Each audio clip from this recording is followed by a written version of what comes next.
नमस्कार दोस्तों, मेरा नाम श्रवण कुमार है और मैं आपका इस वीडियो में तहे दिल से स्वागत करता हूं। और first of all, thanks for choosing my YouTube channel to study the Bharatiya Nyaya Sanhita 2023। Okay, so now let's move ahead and see rest of the part. तो जो भारतीय न्याय संहिता का भी हम पनिशमेंट के बारे में पढ़ रहे हैं, जैसा कि हम सेक्शन 4 जो था उसको हम ऑलरेडी कवर कर चुके हैं, ठीक है, जिसमें हमने पढ़ा कि जो भारतीय न्याय संहिता है उसमें कितने प्रकार के ऑफेंसेस हैं, जो कि कहीं ना कहीं 90% कॉपी है सेक्शन 53 का ऑफ आईपीसी, जिसमें 5 प्रकार के या 5 काइंड्स ऑफ पनिशमेंट दिए हुए थे। लेकिन जो सेक्शन 4 था उसमें एक नया एडिशन हुआ था, कम्युनिटी सर्विस। तो अभी तक पनिशमेंट में जो पढ़ाया गया यही था और उसके रिगार्डिंग कुछ केस लॉज थे। अब आज हम पढ़ेंगे सेक्शन 5 ऑफ भारतीय न्याय संहिता 2023, जो कि बात करता है कम्यूटेशन ऑफ सेंटेंस, ठीक है। तो सेंटेंस को कैसे कम किया जाता है, कैसे बदला जाता है, इन सब सारी चीज़ों के बारे में जो बात करता है वह हमारा भारतीय न्याय संहिता की सेक्शन 5 में मेंशन्ड है। ओके, तो आज ओवरऑल इस वीडियो में हम सेक्शन 5 को ही डिस्कस करेंगे। ओके, तो जो सेक्शन 5 है वह कहता है कि एक एप्रोप्रिएट गवर्नमेंट जो है वह ऑफेंडर के बिना कंसेंट के, ऑफेंडर मतलब क्या हुआ, जिसने ऑफेंस कमिट किया है, कम्यूट कर सकता है किसी भी पनिशमेंट को जो कि इस भारतीय न्याय संहिता में दिया गया है किसी अन्य पनिशमेंट में, किसी अन्य पनिशमेंट में। मतलब कि जैसे क्या कहते हैं, अगर कोई पनिशमेंट डेथ पेनल्टी है तो उसको लाइफ इंप्रिजनमेंट में या जैसा भी, ठीक है। लेकिन जो ये पनिशमेंट एप्रोप्रिएट गवर्नमेंट बिना ऑफेंडर के कंसेंट के पनिशमेंट को कम्यूट करेगा, वह किसके अकॉर्डिंग्स में होना चाहिए, जो भी चीजें दी गई हैं सेक्शन 474 में, 474 ऑफ भारतीय नागरिक सुरक्षा संहिता 2023। तो जो सेक्शन 5 है उसमें तो मेंशन है कि कम्यूट कर सकता है कोई एप्रोप्रिएट गवर्नमेंट बिना ऑफेंडर के कंसेंट के कोई भी ऑफेंस, कोई भी पनिशमेंट जो कि भारतीय न्याय संहिता में मेंशन है एक अन्य पनिशमेंट में, ठीक है। लेकिन इसमें एक और कंडीशन लगाया गया है कि जो ये कम्यूटेशन होगा एक से दूसरे पनिशमेंट में, यह किसके अकॉर्डिंग होगा, जो कि प्रोसेस दिया हुआ है सेक्शन 474 में, जो कि भारतीय नागरिक सुरक्षा संहिता 2023 में मेंशन है, ठीक। तो अब इसमें क्या है कि हम इसको भी कवर करेंगे, क्योंकि यहाँ पर ऐसे पढ़ लेना थोड़ा अच्छा नहीं रहेगा, तो हम नेक्स्ट वाले जो स्लाइड है उसमें सेक्शन 474 को भी समझेंगे पे। तो उससे पहले कुछ चीजें देख लें, एक्सप्लेनेशन देख लेते हैं इसमें। तो एक्सप्लेनेशन जो है वह बताता है कि जो ये इस वाले सेक्शन में एप्रोप्रिएट गवर्नमेंट यूज हुआ है उसका मतलब क्या होगा। तो इसमें बताता है कि अगर ऐसा केस जिसमें जो सजा दी गई है या सेंटेंस दिया गया है वह एक मृत्युदंड है या मतलब सेंटेंस ऑफ डेथ है, ठीक है, या कोई ऑफेंस है जो कि ऐसे लॉ के अगेंस्ट है, जो लॉ रिलेट करता है, जो लॉ जो है फॉल करता है, रिलेट करता है एग्जीक्यूटिव पावर ऑफ यूनियन, ठीक है। तो कहने का मतलब पहला चीज क्या है कि एप्रोप्रिएट गवर्नमेंट का इसमें क्या नाम है एक्सप्लेनेशन में मतलब बताया गया। तो और ये जो एप्रोप्रिएट गवर्नमेंट का मतलब है केवल इसी सेक्शन के कंटेक्स्ट में होगा, इसको समझना। तो इसमें बताया गया कि जैसे अगर कोई डेथ पेनल्टी है किसी केस में, ठीक है, या ऐसा लॉ का अगेंस्ट का वायलेशन है जो कि यूनियन के लिस्ट में फॉल करता है, वही यूनियन के एग्जीक्यूटिव पावर तक एक्सटेंड होता है, तो वही मतलब यूनियन लिस्ट में फॉल करता है, ठीक है, कि यूनियन उसको कहीं ना कहीं कंट्रोल कर सकता है। तो उस केस में जो एप्रोप्रिएट गवर्नमेंट होगा वह सेंट्रल गवर्नमेंट होगा। तो मतलब जो डेथ सेंटेंस से रिलेटेड मैटर्स हैं या ऐसे मैटर्स होंगे जो किसी ऑफेंस के मतलब किसी कोई ऐसा ऑफेंस होगा जो कि ऐसे लॉ को वायलेट करे जो matter executive power of union में फॉल करता है, तो उसमें सेंट्रल गवर्नमेंट होगा। ओके, तो इससे एक चीज क्लियर हो जाता है कि जितना भी डेथ सेंटेंस होगा वो किसके अंडर फॉल करेगा, वो सेंट्रल गवर्नमेंट के अंदर फॉल करेगा। ओके, और जो बी बताता है उसमें बताता है कि स्टेट का एक एप्रोप्रिएट गवर्नमेंट होगा। तो इसमें बताता है कि ऐसे केसेस जहां पर सेंटेंस कौन सा होना चाहिए, चाहे डेथ वाला सेंटेंस होना चाहिए, कोई अन्य सेंटेंस जो कि किसी ऑफेंस के लिए है, ठीक है, और ये ऑफेंस कैसा है, ऐसा ऑफेंस है जो कि रिलेट करता है ऐसे मैटर से जो स्टेट के एग्जीक्यूटिव पावर में फॉल करता है, मतलब स्टेट लिस्ट में फॉल करता है उसको, ठीक है।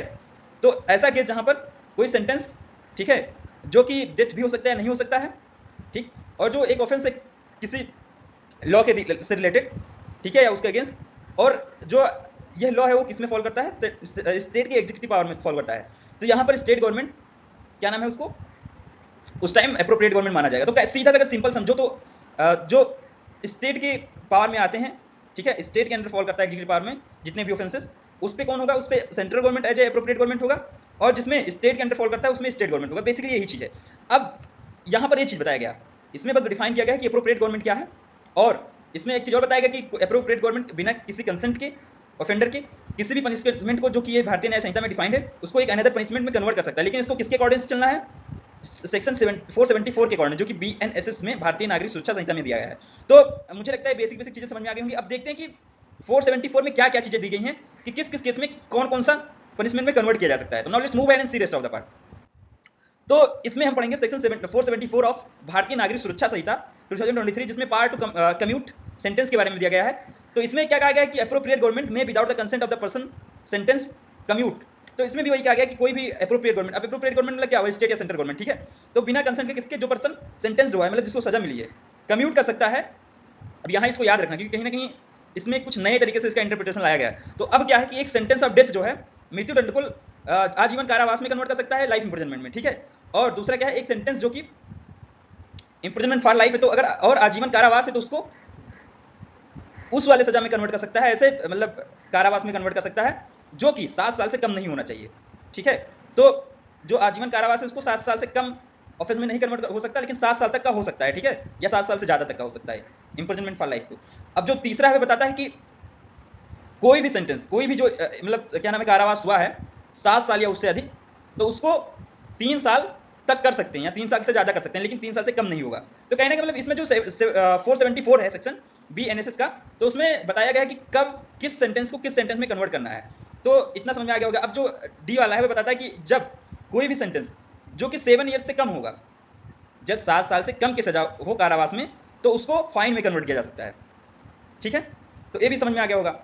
अब एक चीज और ध्यान रखना कि एक ऐसा सेंटेंस जो रिगरस इंप्रिजनमेंट था, उसको सिंपल इंप्रिजनमेंट भी कन्वर्ट किया जा सकता है। तो कुल मिला के जो 474 है वह सेक्शन 5 के लिए एक क्या कहना है, फंडामेंटल्स देता है या रूट देता है कि कहाँ देखो उसमें तो केवल बता दिया गया कि एक अप्रोप्रिएट गवर्नमेंट, जो सेक्शन 5 अगर पढ़ेंगे तो उसमें यही बताएगा कि एक अप्रोप्रिएट गवर्नमेंट कम्यूट कर सकता है, ठीक है, बिना ऑफेंडर के कंसेंट के जो भी कोई पनिशमेंट इस भारतीय न्याय संहिता में दिया गया है वो अनदर पनिशमेंट में। और इसमें एक अप्रोप्रिएट गवर्नमेंट ठीक रहेगा। अगर सेंट्रल उसमें फॉल करता है मैटर तो सेंट्रल गवर्नमेंट अप्रोप्रिएट गवर्नमेंट होगा, और स्टेट वाले में फॉल करता है तो स्टेट गवर्नमेंट, ऐसा सेक्शन 5 कहता है। और कहता है कि जो ये कम्यूटेशन होगा according with the section 474 of BNSS होगा। तो BNSS में पूरा प्रोविजन दिया गया है कि कब गवर्नमेंट किस सेंटेंस को किसमें क्या नाम है कम्यूट करेगी, और इसी के अकॉर्डिंग सब कुछ रन होगा। तो मुझे लगता है कि आपको ये भी समझ में आ गया होगा कि वहां according with section 474 of BNSS क्या था। Now let's move ahead and see rest of the part. तो चलिए दोस्तों अब इसमें देखते हैं कुछ रिलेटेड कॉन्सेप्ट्स और लैंडमार्क के स्लॉट जो कि कहीं ना कहीं कम्यूटेशन से रिलेटेड है। ओके, तो अब इसमें पहला जो देखेंगे वह देखेंगे कि स्टेट गवर्नमेंट के पास कब पार्डनिंग पावर होता है। स्टेट गवर्नमेंट मतलब क्या होता है, state government back of the governor work करता है, क्योंकि कहीं ना कहीं जो गवर्नर और प्रेसिडेंट होते हैं वह केवल नॉमिनल हेड होते हैं, ठीक है, बट एग्जीक्यूटिव जो होता है गवर्नमेंट और रियल हेड होता है। क्योंकि इसलिए कहा गया है कि जो कई केसेस में कहा गया था कि जो प्रेसिडेंट है वो एक रबर स्टाम्प के एक तरीके से काम करता है, ठीक है, वो हमेशा उसको aid and advice of council of minister में वर्क करना है, मतलब जो एग्जीक्यूटिव होगा उसी के कंट्रोल में कहीं ना कहीं ये सब वो करते हैं। तो इसलिए हम डायरेक्टली कह सकते हैं कि स्टेट गवर्नमेंट का पावर कब है पार्डनिंग का, वैसे होता है गवर्नर का, ठीक है।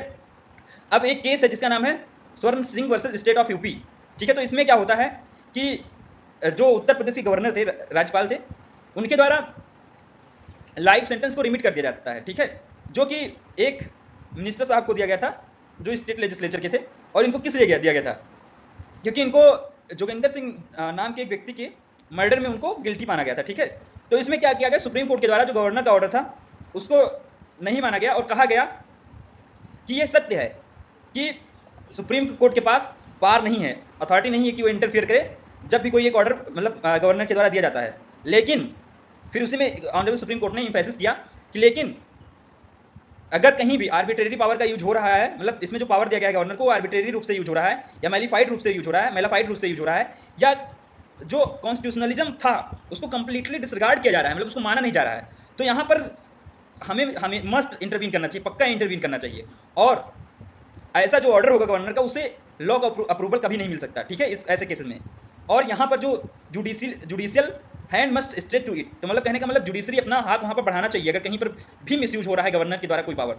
तो इसमें भी जो गवर्नर का ऑर्डर था उसको हॉल्ट कर दिया गया था, मतलब नहीं माना गया था ऑनरेबल सुप्रीम कोर्ट के द्वारा। और कहा गया था कि ऐसा तो है कि जो गवर्नर का पावर है उसमें हमें इंटरफियर नहीं करना है, हमारी कोई अथॉरिटी नहीं बनती, लेकिन अगर कहीं ऐसा सिचुएशन अराइज होता है कि उसका मिसयूज किया जा रहा है तो हमें जुडिशरी को पक्का अपना हैंड स्ट्रेच करना चाहिए उस मैटर में और उसमें इंटरवीन करना चाहिए।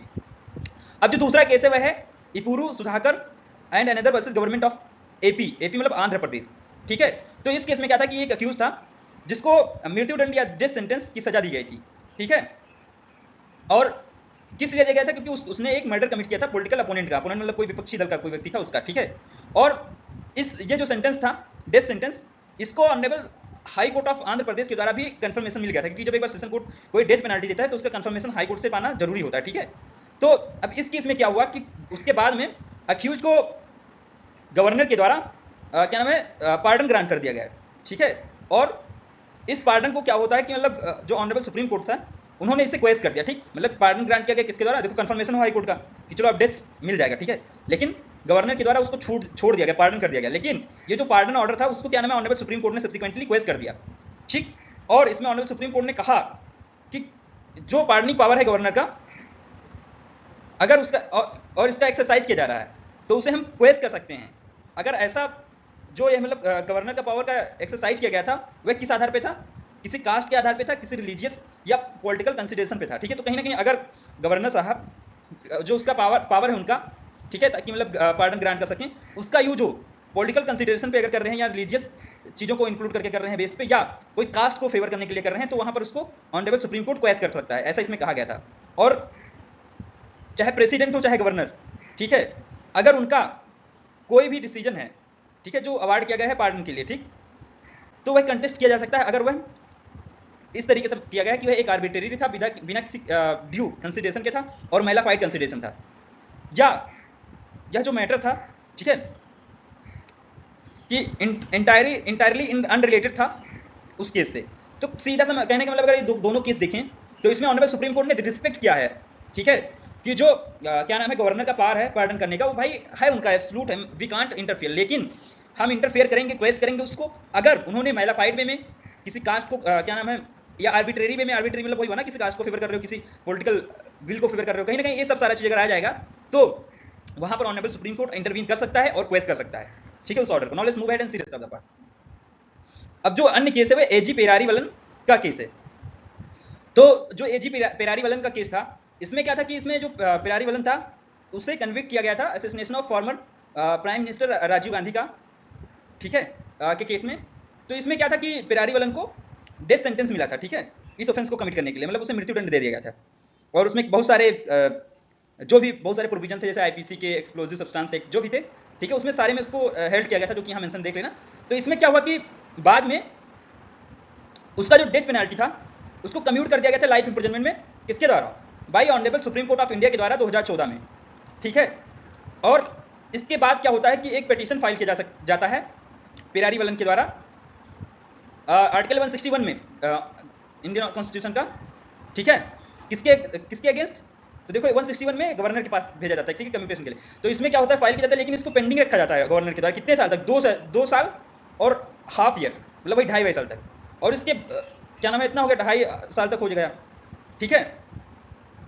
और इसके बाद रिकमेंडेशन आता है स्टेट कैबिनेट का कि उसका रिमिट किया जाए सेंटेंस को, लेकिन इसके बावजूद भी जो ये पेंडिंग था वो रिमेन रहता है। तो इसमें क्या कहते हैं कि सुप्रीम कोर्ट ने, ऑनरेबल सुप्रीम कोर्ट ने अपना जो पावर है उसका आर्टिकल 142 में, ठीक है, इंडियन कॉन्स्टिट्यूशन में, उसका यूज करते हुए ऑर्डर किया कि उसको रिलीज किया जाए, ठीक है, पेरारीवलन को। और कहा गया कि जो एडवाइस दिया गया है स्टेट कैबिनेट के द्वारा वह बाइंडिंग है गवर्नर के ऊपर under article 161 of the Indian constitution. तो इसमें मतलब स्टेट कैबिनेट का जो रिकमेंडेशन था उसको बाइंडिंग बताया गया, क्या नाम है, गवर्नर के ऊपर। तो मुझे लगता है कि ये केस भी आपको समझ में आ गया होगा। अब चलते हैं KM Nanavati versus the state of Bombay. तो इस केस में क्या था कि इसमें जो अक्यूज था, ठीक है, तो इस केस में क्या था कि अक्यूज जो था उसको मतलब हाई कोर्ट के द्वारा कंफर्म कर दिया गया डेथ पेनाल्टी। अब क्या होता है कि उसने अपील किया ऑनरेबल सुप्रीम कोर्ट में, और उसी टाइम जो गवर्नर थे, गवर्नर साहब ने उसका क्या नाम है, पार्डन पावर यूज करके उसको पार्डन कर दिया। तो अब इसमें एक क्वेश्चन राइज होता है कि क्या वो जो अक्यूज था उसको पनिशमेंट एक्सेप्ट कर लेना चाहिए और सरेंडर कर देना चाहिए सुप्रीम कोर्ट के रेगुलेशन के अकॉर्डिंग, या उसे नेवल कस्टडी में रहना चाहिए, क्योंकि गवर्नर के द्वारा ऑर्डर हो चुका था अंडर आर्टिकल 161। तो इसमें क्या था कि इसमें बताया गया था कि गवर्नर जो है वो फ्री है, ठीक है, अवार्ड करने के लिए फुल पार्डन, मतलब पूरी तरीके छोड़ दो जब भी जरूरी हो तो, और उस टाइम भी जब मैटर पेंडिंग हो, चाहे ऑनरेबल सुप्रीम कोर्ट के आगे मतलब सामने।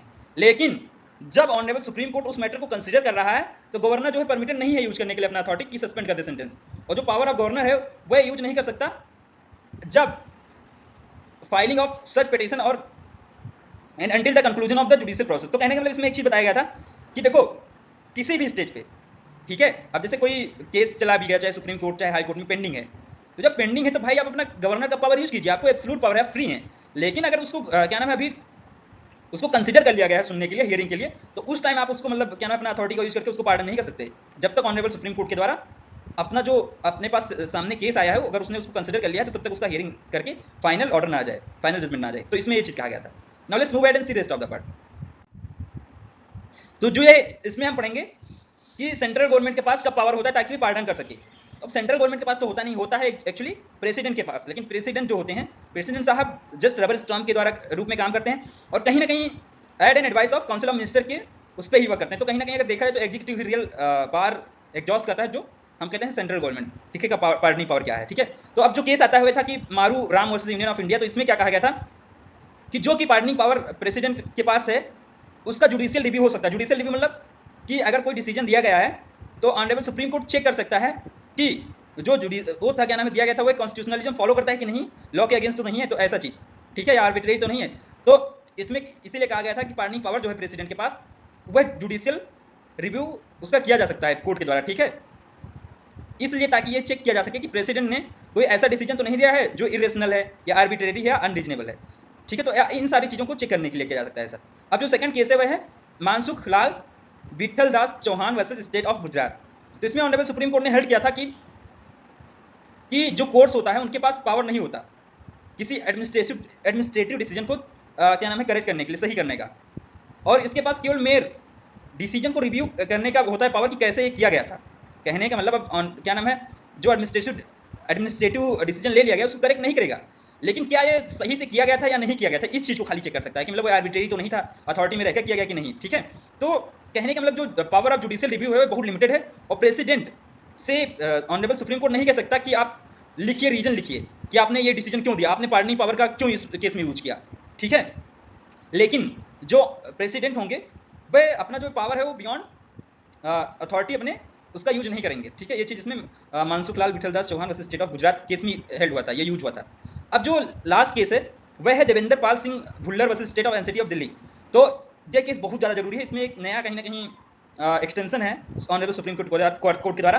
तो इसमें क्या था कि अगर बिना मतलब का डिले होता है, अनड्यू डिले होता है, अनरीजनेबल डिले होता है, अगर कोई पिटीशन जो कि फाइल किया गया है प्रेसिडेंट के सामने, ठीक है, पार्टनिंग के लिए, और ये जो डिले है वह अक्यूज के एक्ट की वजह से नहीं होता, मतलब कहीं ना कहीं प्रेसिडेंट खुद से डिले कर रहे हैं और इसमें कोई भी एक्ट जो है वह एक कॉज नहीं है डिले का, तो इसमें कोर्ट इंटरफियर कर सकता है, ठीक है, और जो डेथ सेंटेंस है उसको लाइफ इंप्रिजनमेंट में कन्वर्ट कर देगा। तो कहीं ना कहीं ये भी एक बहुत बड़ा डिसीजन था, एक नया एडिशन था। तो दोस्तों अगर आपने यहाँ तक मेरा वीडियो देखा तो मुझे लगता है कि आपको वीडियो अच्छा ही लगा होगा।